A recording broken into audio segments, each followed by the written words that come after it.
तो साथियों, हमारी भी आयशा भोसले नहीं रही, उनकी याद में हम भी उनकी चीज गा रहे हैं गुलाम अली के साथ। बहुत जबरदस्त सारे देश के लोग उनके लिए दुआ करें।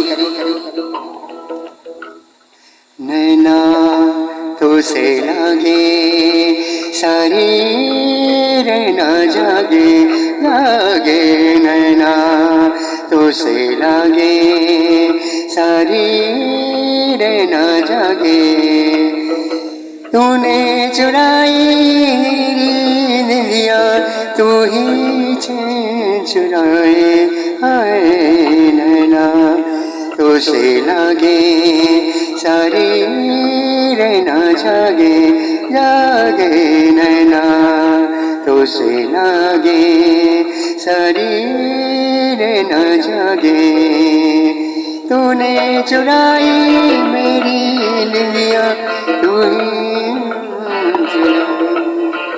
दोस्तों, बहुत ही अफसोस की बात है, बड़ी अफसोस की बात है, हमारे देश के हिंदुस्तान की सबसे महान लता मंगेशकर थी और उनकी बहन आशा भोसले, आज उनका इंतकाल हो गया है। और हम ऊपर वाले से दुआ करते हैं, ऊपर वाले उनकी रूह को सुकून दे, और सारे देश के लोग उनको दुआ करते हैं, हम भी दुआ करते हैं, क्योंकि हमने आशा भोसले की बहुत सारी गाने गाए भाई।